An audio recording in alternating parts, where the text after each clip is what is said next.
David Barton. He is founder and president of Wallbuilders. Wallbuilders gets its name from the Old Testament writings of Nehemiah, who led a grassroots movement to build the walls of Jerusalem and restore its strength and honor. And in the same way today, Wallbuilders seeks to energize the grassroots and become involved in strengthening their communities and states and nations. David's a historian and constitutional expert and the author of numerous books. A nationwide news organization has described him as America's historian, and Time magazine has called him a hero to millions, including some powerful politicians. In fact, Time magazine named him as one of America's 25 most influential evangelicals. Please welcome Mr. David Barton.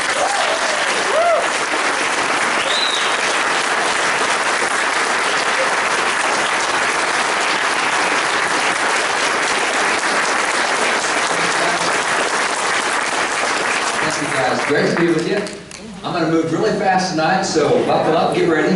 I want to start with kind of where we are in the nation. A good friend of mine is George Barton. George, you may be aware, is one of the most cited national cultures in America. He now heads what's called the American Culture and Faith Institute. George and I recently did a book together, had a lot of fun looking at where America is, where it was 50 years ago, and what we do to get in the right direction.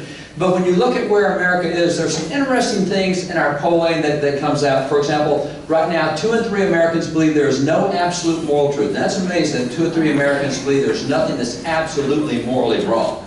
You would think there's something like rape or murder or whatever, but polling-wise, 2 out of 3 Americans say, well, it depends on the condition, depends on the circumstances, well, I'm not really sure, it's individually determined. So we're in an interesting place, but the problem is Christians are there as well. 2 out of 3 Christians say there's no absolute moral truth. With millennials, it's 4 out of 5 millennials that say that. So as you look to the future, we're moving away from what used to be considered fixed absolutes. Now, within that framework, if there are no absolutes, and that's kind of what we teach today, there are no absolutes, then that means we're open for continual change. Since nothing is absolute, everything is always changing. And since everything is always changing, that's part of what we see happening in the culture in so many areas, is change rapidly occurring. For example, let me give you the example of military. It is now changing in the last 2 years. We're a very military family. We have 2 of our kids on active duty. Got a lot of family members in the military right now. And if you look at military, for example, if you take somebody like a paratrooper, and one of the members of our family is an Army Ranger, and they do paratroop stuff all the time. Got another one in the family that's part of the airborne.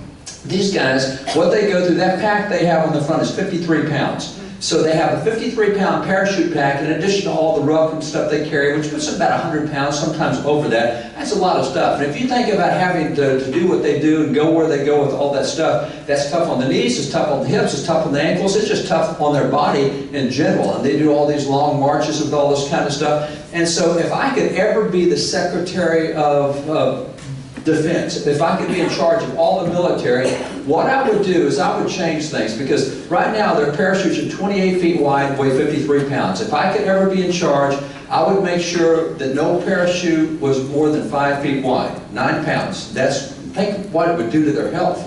It would kill all of them. Nobody's going to land with a 5-foot parachute. But it's a great idea. I want to help their health.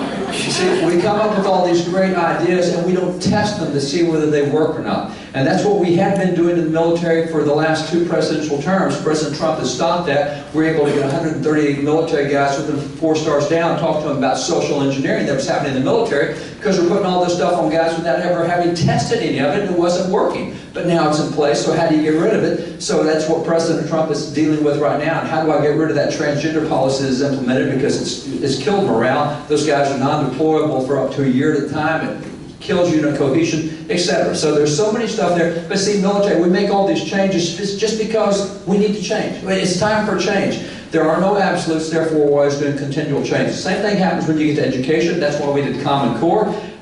It was touted to be all this internationally normed stuff, and it was never tested anywhere. And the states that first went into it, from New York to Kentucky to other states, they've been in it now 10 years, and their educational scores have shot through the floor. But it was supposed to be a great idea. Yeah, but nobody ever tried it before they put it in there. It's just time for something different. We got to have something. And about every 20 years in education, we come through something else. If you guys remember back, we have outcome-based education goals, 2000, all this stuff. Every 20 years, we got to do something different because it's time for something. How about let's do what works? You have the same thing with government economics. This is significant to me because if you remember back to the presidential election in 2016, we started that election with 22 candidates running in office, 17 on the Republican side, 5 on the Democrat side. I was running a PAC for one of the presidential candidates, a super PAC for them. And so we were all concerned about Iowa because that's the first state, that's where everything starts, is the Iowa caucuses. So we're all there. We're doing all of our polling to see who's going to turn out for our guy, who's going to turn out for their guys, what kind of ads do we need to run, what kind of grassroots campaign. And so in doing it, what was really shocking to everyone was what we found with the youth vote.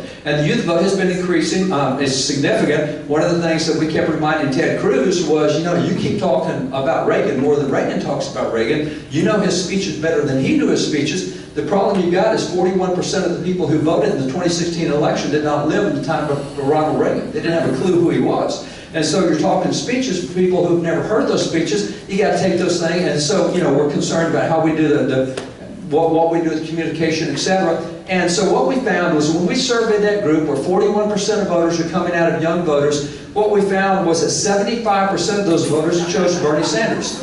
Now consider, there are 22 choices. So somebody ought to get 7%, somebody ought to get 6%, somebody might get 11%. No, 75% went here, and he was the only open socialist in the entire campaign.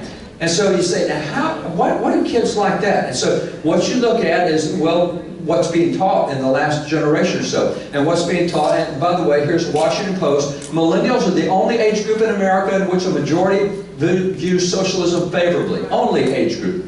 A Harvard University survey found that 51% do not support capitalism. Millennials have a higher opinion of socialism than of capitalism. Moreover, Gallup has found that an astounding 69% of millennials say they'd be willing to vote for a socialist candidate, which is what we saw in Iowa. Among their parents' generation, only a third would do so. Look at the huge change in one generation. See, it's what's being taught in education. You continue. 52% of millennials favor big government compared with 38% of the nation overall. So we're looking at change because it's time to change. Because see, what the millennials have been taught is that capitalism is bad, socialism is good. Here's the way it's explained to them. If you have socialism, you have high equality and high freedom. If you have capitalism, you have low equality and high freedom. Now, given that contrast, who would not choose socialism? If I can have high freedom in both of them, and one gives me high equality and the other doesn't, I'm going with high and high in both. See, but the problem was, in polling these kids, we asked them, can you give a single example in history, in the history of the world, where socialism has increased freedom and increased prosperity? Could not give a single historical example.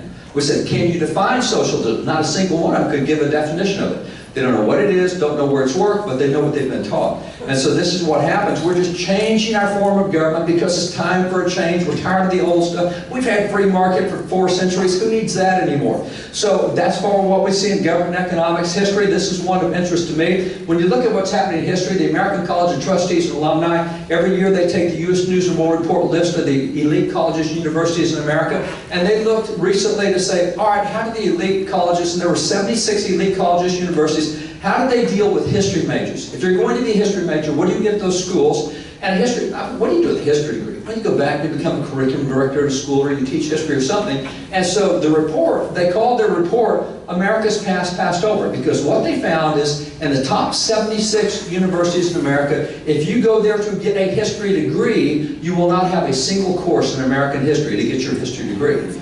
So you're going all the way through a history degree, you're going to come back and teach a school, and you've never had a course on American history. Amazing stuff, which is why you see headlines like this one. This is George Washington University removes U.S. history from required courses for history majors. I mean, they won't even know who George Washington is in 20 years. It'll be at his university, and they won't even know who that guy is. By the way, one of our speakers, we do a lot of high schools, universities, etc. And in the last 2 to 3 years, we have this little game show that we do at high schools, and we give out these gift cards to the winning team. And so we'll do pop culture and take them through, you know, basketball stars, and take them through athletes, and take them through music, and take them through movies. And you show a 3-second clip, and you get an instant answer. Then we say, let's go old school for a while. We'll put up a picture of George Washington. So far, no kid has recognized George Washington. When we put that picture up, we still got the same gift card. I mean, it hasn't been used. So that's somebody who's disappeared. In the same way, you see this headline, Washington Post, University of Wisconsin campus pushes plans to drop 13 majors, including history. You can't even have a history major now. even if you want to go there. So this is another change that we're having in history. We have the same kind of change with Constitution. This thing is so old, it's so outdated. I mean, you need a living document. These guys, my gosh, when they lived back then 200 years ago, think how different life was. I mean, this thing is completely outdated. These guys should not be ruling us today. And this is very appealing for young people. The dead should not rule the living. That's exactly right. That's what we think. We don't want to be bound by old stuff. We want our own stuff. We want to make our own decisions. So this is the way universities present the Constitution. This is the way law schools often present it. They say, you know, the Founding Fathers, these guys, I mean, look back to what they did. When they were writing, they had quills and ink. Look how far we've evolved since that period of time. And when you look at what they did for transportation was horses and buggies or walking, or look how much we've evolved since that period of time. So what kids are told is, do you really want to be bound by something that was done back then when they didn't even have a clue what we're dealing with today? And that's a very appealing thing. And by the way, you'll find that picked up not only by professors in academia, you find it with judges as well. This is Judge Richard Posner of the 7th Federal Circuit Court of Appeals. And he very clearly is calling on the U.S. Constitution. Judges should stop studying it. This thing is outdated, written 200 years ago. They had no clue what we face today. Judges should not even look at the Constitution anymore. You have the same thing with Justice Breyer. Justice Breyer on the U.S. Supreme Court recently wrote this book, The Court and the World. It's time for us to get rid of the Constitution. We've got to move away from this. And when the court goes into its session at the end of June, throughout from June through October, people like Justice Ginsburg, she travels the globe helping other nations with their judiciary. She goes across the globe saying, look, do not copy the American Constitution. It's terrible. If you want a Constitution that works, choose South Africa. And she goes to all these other countries. Anything but the American Constitution. So these are Supreme Court justices, these are Court of Appeal justices saying, you got to get away from this document. This is what kids get on a regular basis today. So what's the response to this thing that we've evolved past where they were 200 years ago? The answer that I have for that comes really out of science. What I do is I take kids back to this. I was recently in Ukraine. Ukraine asked if we'd come over there and help them do a constitution because they had their new constitution in 1992 when they left the Soviet Union. They didn't know anything about constitutions per se, and so the document's not really working the way they want to, so they want a new one. So I went over and spoke at their law schools and their government schools, and etc. And explain it, because all the young people across the world, they all want something visionary. They want something right now. They don't want really old stuff. And so how do you explain it? I said, well, let me take you through some science, guys. If I take you through guys, for example, like Johannes Kepler. Kepler, we're talking 400 years ago for Kepler. Now, Kepler is the guy who gave us the laws of planetary motion. And the laws of, we use the laws of planetary motion today, and that's how come we do space travel. And, you know, Trump wants to do mission to Mars. We can only do that because we understand Kepler's laws. But those are hundreds of year-old laws. Yeah, that's right, but they still work today. You have the same thing when you go to Boyle's laws of gases. It's because of Boyle's laws of gases that I can scuba dive. Now, I guarantee you, 400 years ago when he found that, he was not thinking of anyone being underwater, breathing underwater. Never crossed his mind. Doesn't matter. The laws are timeless. They work across all time, all generations. They're not bound by technology. We change technology, but without understanding the principles under it, technology will never work. You have the same thing that happens with Blaise Pascal. Pascal's laws of fluid pressure. This is why ESPN2, because of what he did 400 years ago, that's why ESPN2 could always have the competition on lowriders. Now, I guarantee you, he didn't have any idea of cars bouncing 8 feet in the air. He didn't know what a car was. He didn't know what a car would do. It doesn't matter. We use his principles from 400 years ago to do the stuff that we do today. In the same way, if you go to Isaac Newton, he has the laws of motion. He also has the laws of gravity. I'm a pilot. The only reason I can fly is because we understand the laws of motion, specifically how to overcome the second law of motion. If a pilot can't understand the second law of motion, you'll never get a plane off the ground. So you look at all these things that come from 400 years ago, how come we still use them today? It's only technology that changes from generation to generation. Principles do not change. It is actually timeless principles that produce new things. If you understand the principles, you can add the technology and get something really cool out of it. So you always go back to the timeless principles. And that's what I want to do in the time that I've got left, is take you back to some key principles that most Americans have not been taught today, at least can't identify in a very clear way. So let me take you back to George Mason. He's the founding father, one of the 55 who did the Constitution of the United States. He's one of the 16 who did not sign the Constitution because he said, we need more limits on the federal government. So he's the guy who goes back and helps us the Bill of Rights. He is called the father of the Bill of Rights because he wanted to see more limits on the federal government, which is why the Bill of Rights was added. Interestingly, he is an author of the original Constitution of Virginia in 1776. He has a statement of that Constitution so good that they have left it in over subsequent constitutions. As Virginia gets new constitutions to keep the statement in, this is what he said. He says, "No free government, nor the blessings of liberty, can be preserved in any people but by a frequent recurrence to fundamental principles." You got to keep going back to fundamental principles. I will point out that even today, here we are in the middle of athletic seasons. We're looking at football starting. We're in the middle of baseball season. We got hockey ending. We got basketball ending. Every professional athlete who is the best athlete that's out there in their thing, you take the MVP of any league. The MVP of any league is only the athlete who can do the basics the best. They do the fundamentals better. That's what spring training is all about. You get the best athletes in the world, say, okay guys, let's go back to pitching and throwing and fielding and hitting. And the MVP is the one who can do the fundamentals the best. And so that's what you keep going back to, is the fundamentals. You don't come up with different fundamentals. The fundamentals are timeless. They're across time. So having said that, America today is very unique. What we have with our form of government, by the way, there's 195 nations in the world this year at the UN. You look at what we have one Constitution. We got that Constitution in 1789. Look at what's happened to other nations since 1789 and the number of constitutions that they have had. Imagine living in nations where you have constitutions this often, this many in a short period of time. It's amazing, Americans, we take our stability for granted. We're so used to stability, we just kind of think that's the way it is with the rest of the world. It is not.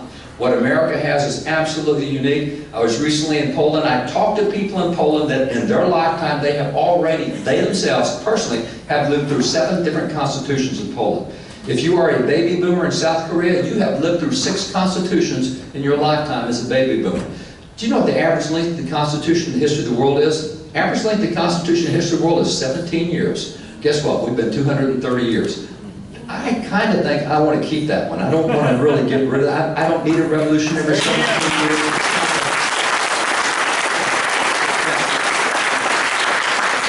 These aren't the stats that kids get. This is not what kids get in college. There's no way they get these stats.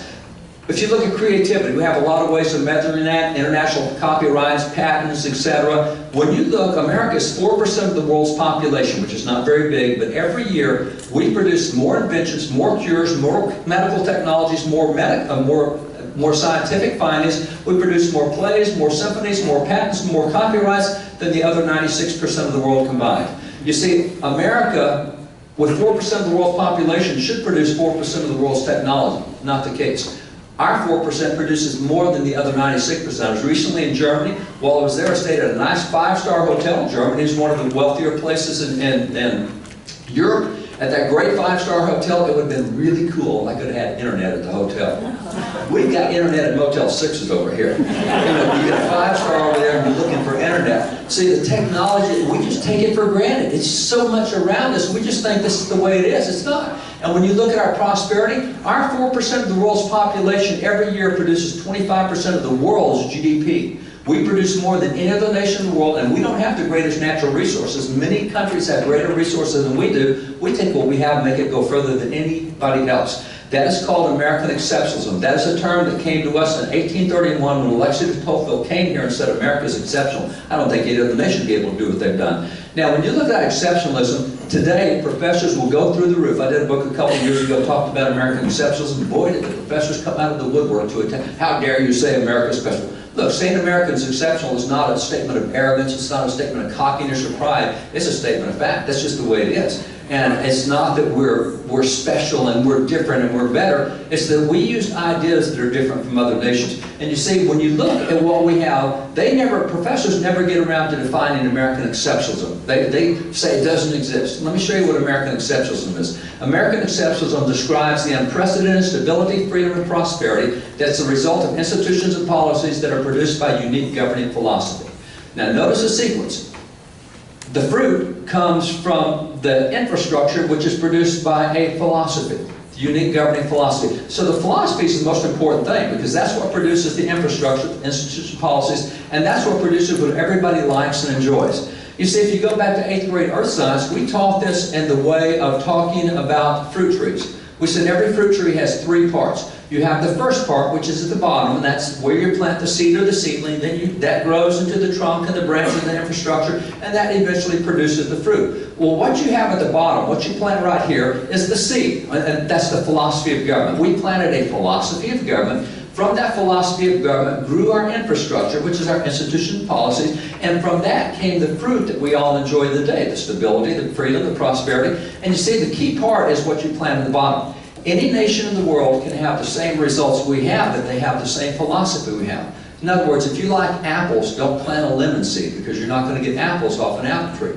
It's what you plant at the beginning that causes everything else to grow. And this is what we don't teach anymore, is what is the philosophy we planted at the beginning. So when you look at the philosophy we planted at the beginning, it's set forth very clearly in the founding document. The very first document, when the founding fathers said, hey, rest of the world, listen up. We're going to tell you exactly why we're becoming an independent nation. That's in the Declaration of Independence. They gave in 126 words 5 very simple principles. Everything in the Constitution goes to those 5 principles. That is the foundation on which the Constitution is built. If you don't understand these 5 principles, you'll never get how American government works. So let me take you through them quickly.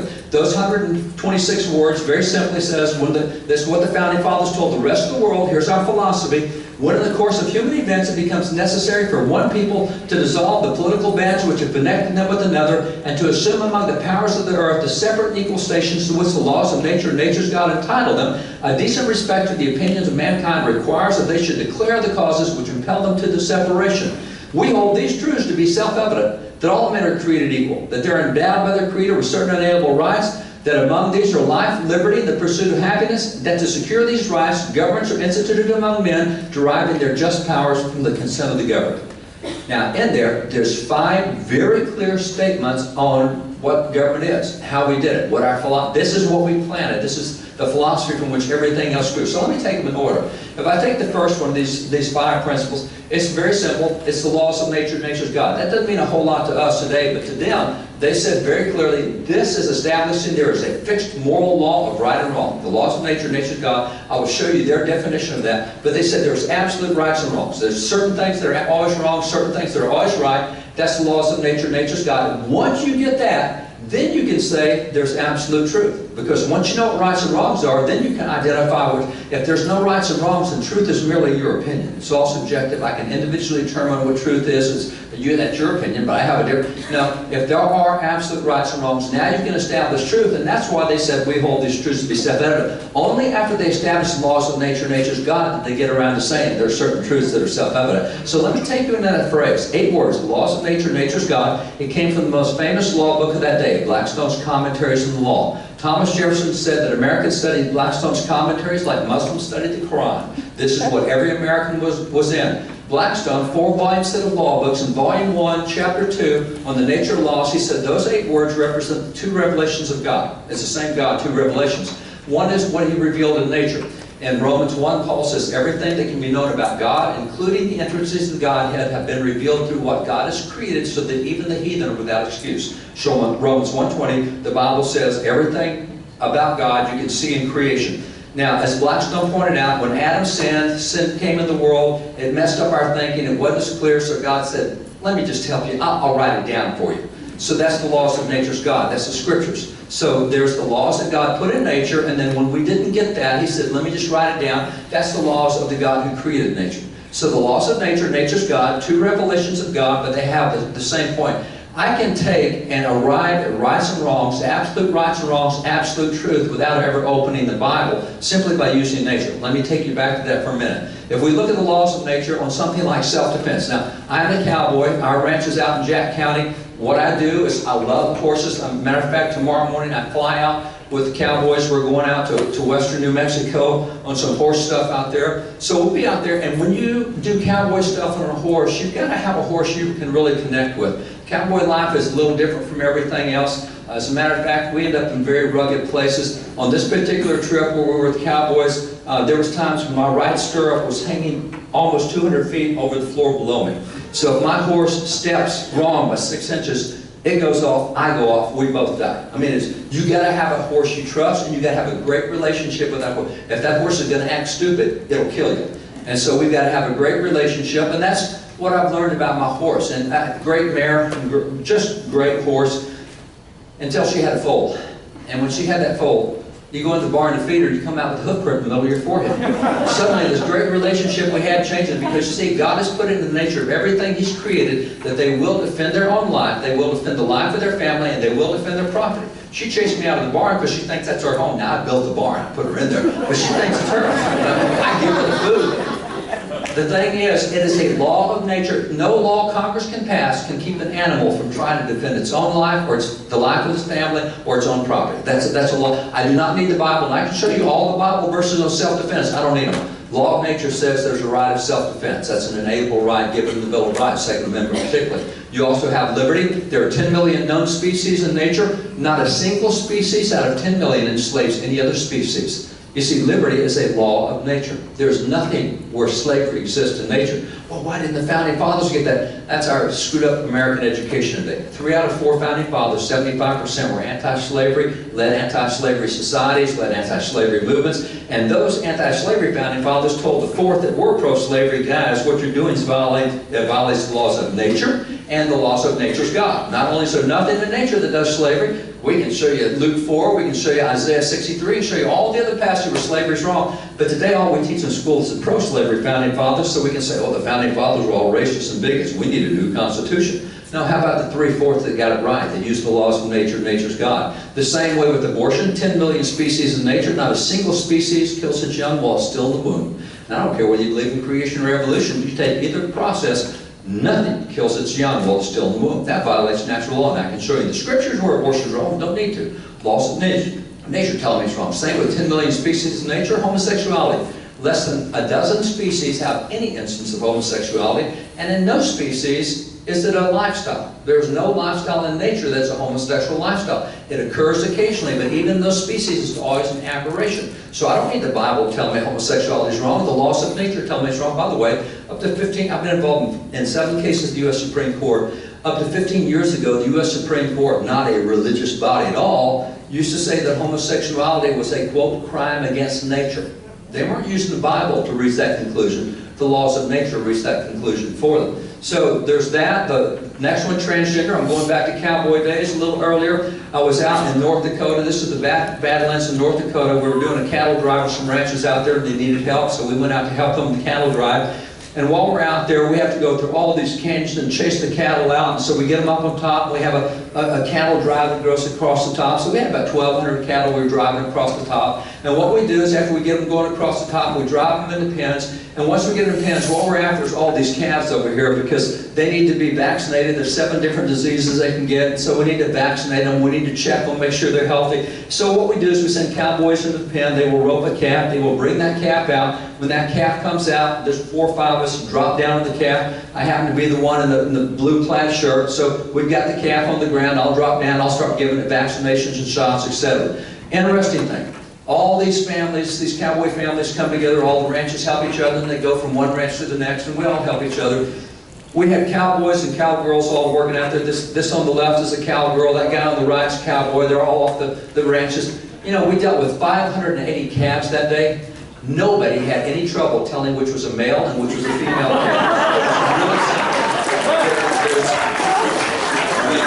Everything in nature is really simple. See, for 5,500 years, it used to be that if you wanted to know your gender, you looked between your legs. Now you look between your ears. And it's crazy stuff. 92 different legally identified genders today. 92 legally identified genders. Last I checked on Facebook about 2 months ago, there are 71 genders from which you can choose for your profile on Facebook. No, there's 2 genders. There's male and female. And by the way, the Bible 4 times says, and He made them male and female. So I've got the laws of nature and the laws of nature's God. I can go on through things like property. Any species, once it comes in the world, it will stake out what it considers to be its own. It will defend it. When it dies, somebody else will get it. Just like when we die, our kids get our property or somebody else does. You have the right of association. I've got the right to hang with who. If I'm an Angus cow, I can hang with the Holsteins if I want to. I can go over here to the Guernseys. I can go to the Charolais. I can go wherever I want. The government, they say, no, you're a photographer. You got to hang with this herd. If you're a cook, you have to hang with this. Government telling us who we have to hang with. Are you kidding me? It's a natural right, which is why it was a First Amendment right. It's an inalienable right that God gave you the right to associate where you want to. You also have the right of accumulation of profit. You know, nowhere in nature does God say, Mr. Squirrel, you've gathered too many acorns. Go share them with the rest of the squirrels. Never have You have the right to accumulate as much as you want and hold it. You have a right to make as much profit as you can. That's all laws of nature, nature's God. So that's what they talked about. Now, if I go into things like theft, this is a little problematic because, at least for my horses, when I feed my 4 horses, none of them eats their own food. They all go steal it from the other 3. The same thing with adultery. Monogamy is not common in nature. That's why you have 1 bull and 20 cows in every herd. Monogamy is not common. Incest, this is why a cowboy will not ride a Mustang, generally speaking. Mustangs have been inbred for so many generations. They're much smaller. They have much less stamina. They just can't stand up to the work. And the same with murder. You know, in nature, so many things eat for food. But look at a skunk. Skunk goes into a hen house, well, they make a bloody mess, and they don't eat anything. They just bite the heads off the chickens and sling the body around. You get blood all over the wall. They're murderers, big time. So if we're saying the laws of nature tell us what's right and wrong, what do you do with that? Well, this is where Blackstone said, well, you also have the laws of nature's God. If nature doesn't make it real clear, the Scripture does, which is why you have the 10 Commandments that say, don't steal, don't commit adultery, don't commit murder. So between the laws of nature and nature's God, you have a complete system of what's right and wrong. And the Founding Fathers said that was the common law, which is the 7th Amendment of the Constitution recognizes the common law. So that was the moral basis. That was the foundation of how you knew what was right and wrong. So that's where they start. Once you get those rights and wrongs, then you can say what is true and what is not true. Now, the second thing they pointed to, they said all men are created equal. They're endowed by their Creator. What they did here, they said, we officially recognize that there is a Creator God. Now, these cases I've been involved in the Supreme Court, they've all dealt with a religious expression. And the court said, well, you know, we got people in America who don't believe in God. And it wouldn't be right for us to say there is a God if people don't believe in God, so we're going to be neutral and not take a position. Hey, that's not the way we were founded. Matter of fact, you look at the Declaration, it says the unanimous declaration of 13 United States of America. Every political entity, we officially acknowledge there is a God. Now, why would they do that? They would do that because that is the first step in having limited government. Because the history of the world shows that government tries to become God. It thinks it's God. What they did is said, hey, government, listen up. You're not God. There is a God. We're telling you that there's a ranking of powers, and you're not the top dog in this fact. God's above you. Once you get that, you can start having limited government. But if government ever becomes secular and thinks that it's God, you'll see exactly what you see in France, you see what you see in Morocco, you see what you see in Turkey, you'll see what you see in all these other nations that are secular where they control all the rights. Right now, if I'm in Germany and want to homeschool my kid, I will go to jail for it. That's just real simple because parents do not own kids in most of Europe. In Scotland, from the time your child is born, they will have someone there at the hospital rescue your child, and the government will then make all key decisions about that child from then on because the child belongs to the state, does not belong to the parents. If I want to share Christianity in France, I will go to jail. It's called proselytization. I can't do that. I'm not allowed to have that free speech. So even in Western Europe countries where we think there's more freedom, no, you don't have, because they think they're God. They don't have an acknowledgement that there is a creator above them. Government has a tendency to think it's God. It's interesting the way George Washington dealt with this. On the day that we finished the Bill of Rights, the day that Congress finished that, he issued a call for the nation to stop and acknowledge God. This is the actual proclamation. We own 120,000 documents from before 1812. I have thousands of handwritten documents of Washington, Adams, Jefferson. If you guys ever have time or interest, come out to Aledo. We've got a museum library set up there where you can see all this original stuff, pretty cool stuff. But this is the proclamation from Washington. Now, why would Washington call the people to acknowledge God? He tells you right here in the first line. He says because it's the duty of, and by the word, notice the word duty there? The word duty in their dictionaries is defined as a legally binding contractual obligation. He said it is a legally binding contractual obligation. By the way, the word duty today, if you want to look it up on your smart device real quick, it says that which one ought to do. Now, I'll point out there's a huge difference between that which one ought to do and a legally binding contractual obligation. This is not only having a contract where you get it notarized, it's you stamping your thumb with a knife and then putting a bloody thumbprint on the contract to really drive home how serious this is. It's a legally binding contractual obligation of all nations, not individuals. Political entities have a legally binding contractual obligation to do 4 things. What did Washington say legal bodies are supposed to do? 4 things. They're supposed to acknowledge the providence of Almighty God. Number 2, they're supposed to obey His will. Number 3, they're supposed to be grateful for His benefits. And number 4, they're humbly to implore His protection and favor. That is the duty of nations, not of individuals, of nations, political bodies. So the notion that, oh, we got to be secular, we got to be neutral because there's people who don't believe in, no. Once you do that, you go back into the thing that, oh, government is God. If we don't acknowledge God, government will think it is not God. So that's why we acknowledge God. That's the second principle. The third principle is, in the Declaration, they're endowed by their Creator with certain inalienable rights. Now, what we do with here is we say we recognize that there's a certain set of rights that come only from God. They don't come from government, they come from God. You see, this is actually the second step in limiting government. The second step in limiting government is recognizing jurisdictions. Let me explain it this way. Ranch I've got out in Jack County, I've got a red pickup. I like my red pickup. I've had several series of red pickups in a row. Everybody should have a red pickup. Bill decides to come out to my ranch and work for me. The problem is, he's got a blue pickup. So I just spray paint his truck red, because everybody needs a red truck. No. Anything I own, I can spray paint red. I can spray paint my cattle red. I can spray paint my pastures red. I can spray paint my roads red. I can't spray paint his truck red because it doesn't belong to me. See, what they did is they said, hey, government, listen up. There's certain rights you can't spray paint red because they don't belong to you. They're not yours. They belong to God, so you can't touch them. You keep your hands off them. See, this is establishing jurisdictions. There are rights that come from God, therefore they're not to be touched by government. That's what the Bill of Rights is all about. So what you have within this framework is inalienable rights. Now, we don't really talk about this word much today, and particularly young people do not get what this word means. So the guys who wrote the documents, let me just let them define it. You go, for example, to John Dickinson, who not only helped with the Declaration, he's the signer of the Constitution. John Dickinson said, an inalienable right is a right which God gave to you and which no inferior power has a right to take away.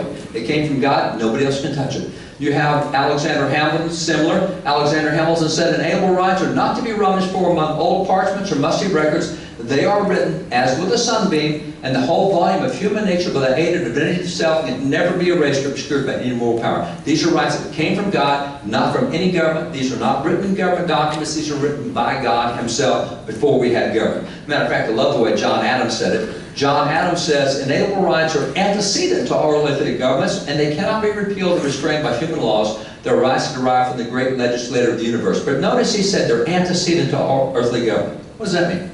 Antecedent means that they came before. So he's saying inalienable rights are rights that came before there was any human government. So the question becomes, all right, in all of history, 5,500 years recorded history, what is the first recorded human government? Whether it's in secular history or religious history, doesn't matter. Any government, the first recorded human government is the government of Noah, what are called the Noahide laws. Those are the first 7 civil laws in the history of the world. Those 7 civil laws says, here's what you do with murderers, here's what you do with thieves. It goes through 7 laws. Those laws were given by God to Noah in Genesis 9. Because you see, God had given all these rights to man. From Genesis 1 through 8, all these rights are being violated. You've got the inalienable right to life, but then Cain comes along and kills Abel, messes that up, and then everybody starts killing everybody else. And so God, He gets to know, He says, okay, we're doing it different now. What you're doing right now is anybody who kills someone else by man, will he be put down. In other words, capital punishment. If somebody violates somebody else's inalienable rights, we're going to take that person off. If they do it with theft, if they do it with property. And so that's the first civil government. So what happened was you had all these inalienable rights. So the founding fathers said, well, if government starts in Genesis 9, over here in Genesis 1 through 8 is where you have inalienable rights. And they identified roughly 24 inalienable rights that came before there was ever any human government. Some of those are things we've already looked at. The right to defend yourself, the right to have property, the right to a home, etc. The things that we've talked about, the right to accumulate profit, work hard and keep what you earn. So all of that was part of what they believed. So now, what are the specific inalienable rights? Well, I've already given you some, but if you go to Sam Adams, who's the father of the American Revolution, he said, look guys, we told you in the Declaration that among other inalienable rights, you specifically had 3. He said first is the right to life, secondly to liberty, thirdly to property. We told you that in the Declaration. Well, 11 years later, after we've won the American Revolution, and after we've created the Constitution, after we've done a Bill of Rights to protect other inalienable rights, they said, you remember, inalienable rights, we told you in the Declaration there were 3 among others. Here's some of the others. The First Amendment right to worship God according to the dictates of conscience. The Second Amendment right to defend yourself, to keep and bear arms. The Third Amendment right to the sanctity of the home. The Fourth Amendment right to due process and civil rights. The Fifth Amendment right to private property. See, the Bill of Rights gives you about 15 or 16 inalienable rights. The Declaration gave you about 3. There were other inalienable rights that they talked about. The right to expatriation, the right to the reward for your own profits. So there's about 24 they identified, and that's what government's never supposed to touch, not supposed to mess with. So that was the way that they saw government. So that's the third point they make, is inalienable rights come from God. The fourth point that they make says that to secure these rights, which rights? Inalienable rights, which is what we're talking about. To secure inalienable rights, governments are instituted among men. Now we know the purpose of government. But wait, I thought government was to secure the borders and make sure we had a good economy and strong jobs. No, the first purpose of government is to make sure you have the right to practice the rights that God gave you. The right of self-defense, the right to a home, the right. So that's the purpose of government. And that's what we said right up front. Government, you need to understand your first purpose is to take care of inalienable rights. Now, once you do that, we'll talk about economy, we'll talk about borders, we'll talk about the other stuff. Your first thing is to protect inalienable rights. Going back to founding fathers, James Wilson is the guy who signed the Declaration and the Constitution. Only 6 guys did that. But George Washington put him on the Supreme Court, and he started the first law school in America. We actually have his law books from that first law school in America. And James Wilson told the students about why we did the American Revolution. He said, students, it's real simple. He said the principal object of government was to acquire a new security for the enjoyment of those rights which were previously entitled by the immediate gift of our all-wise, all-possessing Creator. In other words, God had given us a set of inalienable rights, and we used to enjoy that as British citizens. We had the Magna Carta, the British Bill of Rights,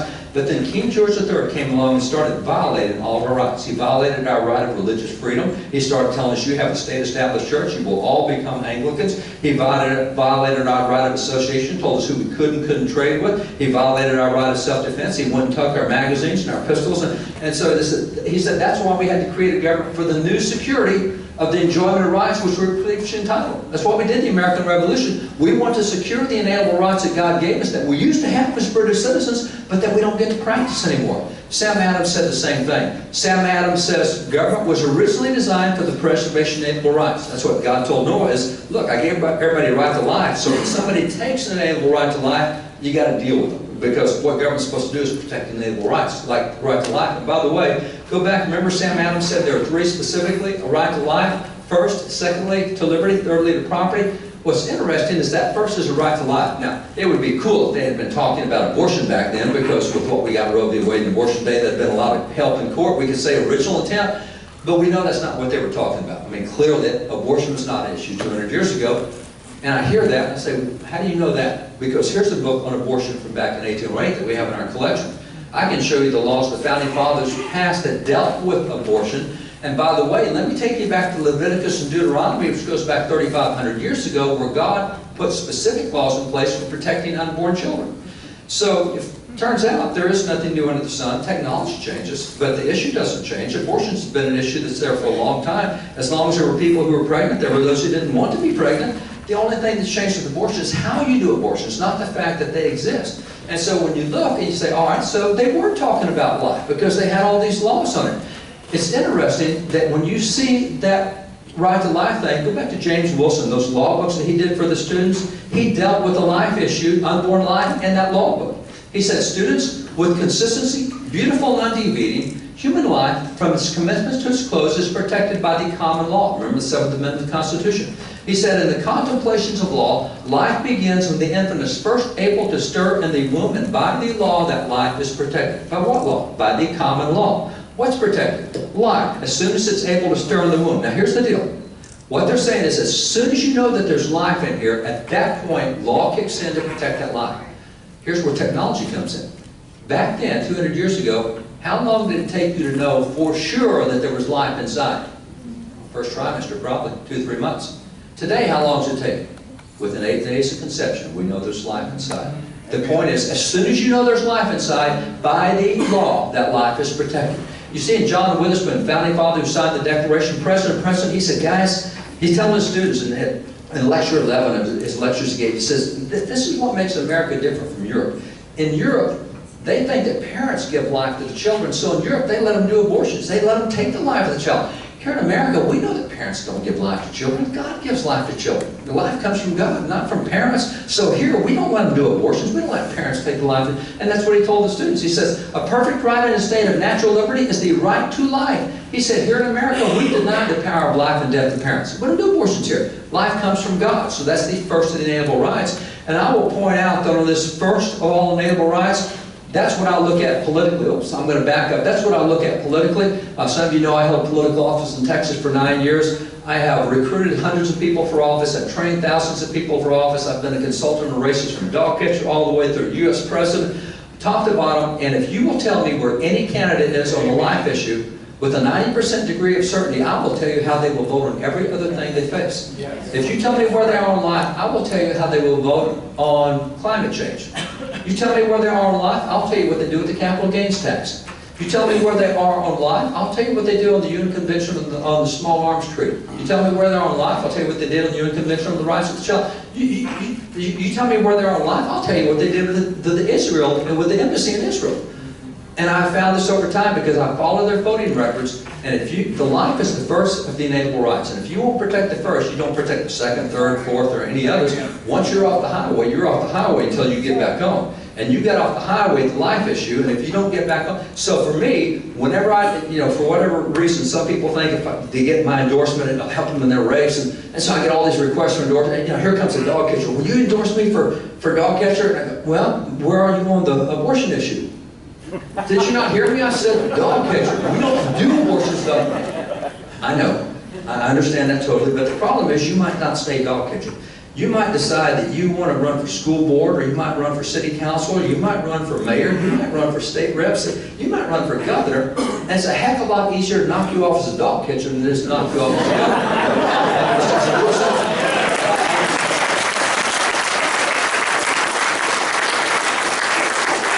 You have to build a farm team with the right philosophy. And first is the right to life. And I can, I don't have time here tonight, but I can show you the voting records. There's so many, and it follows that pattern. So that's the fourth. The fifth and final principle they set forth was governments are instituted among men, deriving their just powers from the consent of the governed. Notice the consent of the governed. This is what we call the will of the majority. George Washington in the Federalist Party said it this way. He says, the fundamental principle of our Constitution requires that the will of the majority shall prevail. If you go to Thomas Jefferson, founder of the Anti-Federalist Party, he said the same thing.